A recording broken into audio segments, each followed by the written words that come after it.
आएगा welcome the Pakistani father इंसान reaction. तो यार मेरा नाम मुजाहिद है। मैं नाना यार दी। भारत को भाई सब रशियन S500 भारत में आके बनाने की दे दी मेगा ऑफर। ना कर यार S500 की। जी मैं खुद हिल क्या गया बोल रहे हूँ, हो? मैं खुद हिल गया हूँ इस चीज को देखकर कि ये कैसी ऑफर कर दी है हाँ ना यार। वॉच करते हैं ये ऑफर, सुनते हैं तो स्टार्ट। दोस्तों कल की वीडियो में हमने आपको बताया था कि किस तरह से तुर्की चाहता है कि भारत उसके कबाड़ पड़े S-400 डिफेंस सिस्टम को खरीदे, क्योंकि तुर्की चाहता है अमेरिका से F-35 फाइटर जेट लेना, लेकिन भारत इस डिफेंस सिस्टम को ले इसका कोई तुक नहीं बनता। और अब 24 घंटे के अंदर ही रूस मैदान में उतर चुका है और उसने ऐसा ऑफर दे दिया है कि तुर्की की छुट्टी हो गई है। रूस की तरफ से सीधे सीधे S-400 नहीं बल्कि S-500 डिफेंस सिस्टम को बेचने नहीं बल्कि सीधे सीधे भारत में बनाने का ऑफर दिया गया है, और वह भी ऐसे समय पर जब रूस के राष्ट्रपति व्लादिमीर पुतिन भारत के दौरे पर आने वाले हैं। इस खबर के बारे में आगे बात करेंगे। इसके अलावा दूसरी खबर भारतीय नेवी से आ रही है, जहां पर पहली बार भारत के स्वदेशी एयरक्राफ्ट कैरियर INS विक्रांत पर फ्रांसीसी राफेल मरीन फाइटर जेट उतरने वाला है। जानते हैं इन दोनों खबरों के बारे में इस वीडियो में डिटेल में। दरअसल भारतीय वायुसेना ने कुछ समय पहले रूस के सबसे आधुनिक एयर डिफेंस सिस्टम S-500 को खरीदने की संभावना पर चर्चा की थी। भारत पहले से ही S-400 सिस्टम को अपनी वायुसेना में शामिल कर रहा है और माना जा रहा था कि भविष्य में S-500 इस सुरक्षा कवच को और मजबूत कर सकता है, लेकिन रूस ने फिलहाल S-500 के निर्यात को मंजूरी नहीं दी। अब सवाल उठता है आखिर रूस ने ऐसा क्यों किया। इसकी सबसे बड़ी वजह यह बताई जा रही है कि S-500 अभी रूस की अपनी सेना के लिए प्राथमिकता पर बनाया जा रहा है। इसकी उत्पादन क्षमता भी सीमित है और फिलहाल जितने सिस्टम बन रहे हैं उन्हें पहले रूसी सेना को ही दिया जा रहा है। इसीलिए रूस अभी इस सिस्टम को किसी दूसरे देश को बेचने के लिए तैयार नहीं है।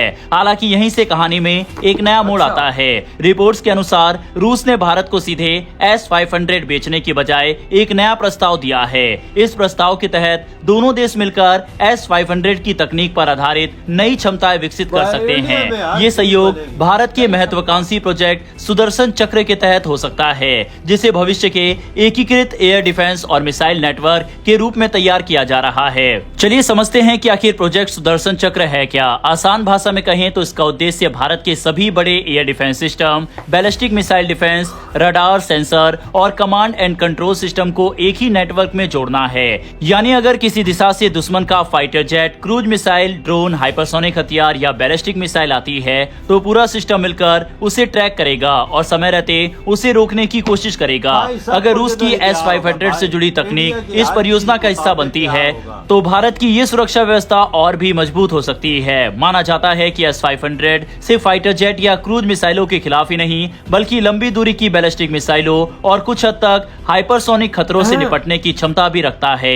हालांकि भारत को पूरा S-500 सिस्टम नहीं मिलेगा, लेकिन उससे जुड़ी कुछ महत्वपूर्ण तकनीकों पर सहयोग भविष्य के लिए काफी उपयोगी साबित हो सकता है। वहीं दूसरी तरफ भारत भी पूरी तरह आयात पर निर्भर नहीं रहना चाहता। DRDO पहले से ही प्रोजेक्ट कुशा पर काम कर रहा है। ये भारत का स्वदेशी long range air defence system है, जिसे भविष्य में S-500 के स्तर की क्षमता देने की कोशिश की जा रही है। इसका सबसे बड़ा फायदा ये होगा कि भारत भविष्य में अपनी जरूरत के हिसाब से सिस्टम में बदलाव और अपग्रेड खुद कर सकेगा। इसके अलावा भारत अपने बैलिस्टिक मिसाइल डिफेंस प्रोग्राम पर भी लगातार काम कर रहा है। BMD फेज 1 पहले से तैनात किया जा चुका है, जो अलग अलग ऊंचाई पर आने वाली बैलिस्टिक मिसाइलों को रोकने के लिए बनाया गया है। इसके बाद सरकार BMD फेज 2 को भी मंजूरी दे चुकी है, जिसका उद्देश्य और लंबी दूरी की बैलिस्टिक मिसाइलों का मुकाबला करना है। इतना ही नहीं, भविष्य को ध्यान में रखते हुए BMD फेज 3 पर भी काम शुरू हो चुका है। यही वजह है कि रूस का ये प्रस्ताव भारत की मौजूदा रणनीति से मेल खाता हुआ दिखाई देता है। भारत अब केवल हथियार खरीदने की बजाय तकनीक हासिल करने और देश के अंदर निर्माण क्षमता बढ़ाना चाहता है। अगर ये सहयोग आगे बढ़ता है तो भारतीय कंपनियों और वैज्ञानिकों को भी नई तकनीकों पर काम करने का अवसर मिलेगा और भविष्य में भारत अपनी जरूरतों के अनुसार इन सिस्टम को लगातार बेहतर बना सकेगा। हालांकि अभी इस प्रस्ताव पर कोई अंतिम फैसला नहीं हुआ है। दोनों देशों को तकनीकी, आर्थिक और रणनीतिक स्तर पर कई पहलुओं का मूल्यांकन करना होगा। इसके बाद ये तय होगा कि ये साझेदारी किस रूप में आगे बढ़ेगी।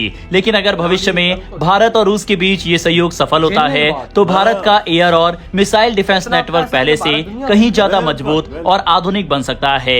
एक तरफ S-400, दूसरी तरफ स्वदेशी प्रोजेक्ट कुशा, साथ में BMD सिस्टम, और यदि S-500 से जुड़ी तकनीकों का सहयोग भी मिल जाता है तो भारत एक बहुस्तरीय सुरक्षा कवच तैयार करने की दिशा में बड़ी बढ़त हासिल कर सकता है। अब सवाल आपसे है कि आपको लगता है कि भारत को सीधे विदेशी सिस्टम खरीदने की बजाय ऐसी तकनीकी साझेदारी पर ज्यादा जोर देना चाहिए? अपनी राय कमेंट बॉक्स में लिखकर बताइएगा। बढ़ते हैं हमारी अगली खबर की तरफ। भारत का पहला स्वदेशी एयरक्राफ्ट कैरियर INS विक्रांत अब अपने अगले बड़े मिशन की ओर बढ़ रहा है। रिपोर्ट्स के मुताबिक इस साल के अंत तक फ्रांस की नौसेना का एक राफेल मरीन फाइटर जेट पहली बार INS विक्रांत के डेक पर लैंड करेगा। ये कोई सामान्य लैंडिंग नहीं होगी, बल्कि इसे फास्ट फ्लाइट कैंपेन कहा जा रहा है, जो आने वाले समय में भारतीय नौसेना में राफेल मरीन की एंट्री का पहला बड़ा कदम होगा। यहाँ एक बात समझना जरूरी है कि इस ट्रायल में भारत का राफेल नहीं होगा, विमान भी फ्रांस का होगा और उसे उड़ाने वाला पायलट भी फ्रांसीसी नौसेना का ही होगा। इसका मकसद सिर्फ ये जांचना है कि राफेल मरीन INS विक्रांत से कितनी आसानी और सुरक्षा के साथ ऑपरेट कर सकता है। अब सवाल यह है कि आखिर इस ट्रायल में होगा क्या। सबसे पहले देखा जाएगा कि राफेल मरीन INS विक्रांत के सी जंप से सही तरीके से टेक ऑफ कर सकता है या फिर नहीं। इसके बाद उसकी लैंडिंग होगी, जहां विमान का अरेस्टिंग वायर की मदद से कुछ ही सेकंड में रोका जाएगा। इसके अलावा डेक पर उसकी मूवमेंट, पार्किंग, मेंटेनेंस और दूसरे ऑपरेशनल सिस्टम की भी बारीकी से जांच की जाएगी।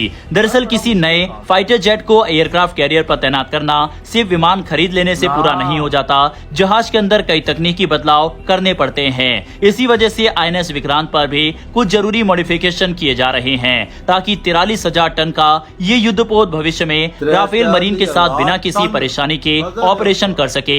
इसके बाद अगले साल एक और बड़ा ट्रायल होगा जिसे सेकंड फ्लाइट कैंपेन कहा जा रहा है। इन दोनों ट्रायल्स के दौरान भारतीय नौसेना, फ्रांसीसी नौसेना और डसॉल्ट एविएशन की टीमें मिलकर हर छोटी बड़ी तकनीकी चीज की जांच करेंगी। साथ ही भारतीय पायलट और इंजीनियर भी इस पूरे सिस्टम को करीब से समझना शुरू करेंगे। भाई कामयाबी, ये होते हैं कामयाबी के कदम, ये होती है कामयाबी की सीढ़ियां जो भारत इस समय चढ़ रहा है। भाई साहब उधर से तुर्की ने ऑफर की है, भाई साहब रशिया कहता है इसको छोड़ भाई साहब, ये कि अपना कबाड़ तुझे दे रहा है, ये हमसे लेके तुम्हें दे रहा है, इससे अच्छा भाई साहब हम तुमको 500 बना के यार देखो अगर वो तुर्की देता सस्ते में दे देता, थोड़ा चला हुआ है ना, तो वो सिस्टम तो है वही, लेकिन तो पर तुर्की ने बहुत जोर लगाया कि इंडिया ले ले, क्योंकि उसके पास है ना कि वो चला भी रहा है, सब कुछ रहा है, बॉर्डर भी लगाए। तुर्की की बहुत उम्मीद थी कि इंडिया ले ले, पर इंडिया ने ना कर दी है। बिल्कुल। और उधर डिफेंस मिनिस्टर जो है ना इंडिया, उन्होंने बोला कि नहीं हम नहीं लेते। और उधर से भाई भारत के डिफेंस मिनिस्टर ये कहते हैं अब रशिया हमारे देश में आएगा, S-500 हमें बना के देगा यार। फुल टेक्नोलॉजी उन्होंने ऑफर कर दी है ना। पुतिन जी ने बोला है कि हम आपको हर चीज उधर इंडिया में बना के देंगे। भाई वही ना सुदर्शन चक्र आई थिंक उसके तहत ये चीज बनेगी और कह रहे हैं ये टेक्नोलॉजी हम आपको प्रोवाइड करेंगे ताकि आप और चीजों के अंदर भी ये काम और अपने मुताबिक बनाएंगे, जैसे इंडिया ने चलाना उसके मुताबिक हर चीज को रख के बनाना है ना। एक रशिया तो अपने चीज के मुताबिक बनाता है, इंडिया की जो रिक्वायरमेंट होगी वो चीजें लगेगी उसमें। बिल्कुल ये चीज तब बना रहे हैं इधर इंडिया में। और दूसरा देख जहाज राफेल जो उतर रहा है वो जहाज पे, यार ये देख है ना वो राफेल मैरीन, वो देखो उसकी भी टीमें पहुंच रही हैं, वो भी सारी तैयारियां कंप्लीट हो रही है। उधर से प्यूटन आ रहा है, फ्रांस के साथ बड़ी बड़ी डीले चल रही है। इस टाइम भारत अपने आप को इस लेवल पे स्ट्रॉन्ग कर रहा है कि कल को अमेरिका भी अगर ये मस्ती करता है ना भारत के साथ, तो भारत खड़ा होगा समुद्र में भाई साहब डंडा लेके। खाली यार जहाज खरीदना तो नहीं होता ना, फिर उनको समुद्र पे जहाज पे उतारना भी एक आसान काम तो नहीं है ना। ये चीज सारी टेस्टिंग होगी ना, राजनाथ सिंह की निगरानी में होगी कि अगर डिफेंस मिनिस्टर सब कुछ देखता है आया किधर कोई खराबी तो नहीं है, कोई किस जगह पे कोई चीज उतरने में बड़ी चीजें होती हैं और वो बदल भी रहे हैं। और भाई ऊपर से जहां तक भारत के फैसले हैं, मैं कहता हूँ कि आने वाला टाइम भारत का है। बिल्कुल बिल्कुल। तो भाई आपके क्या थॉट है? इधर वीडियो खत्म करते हैं।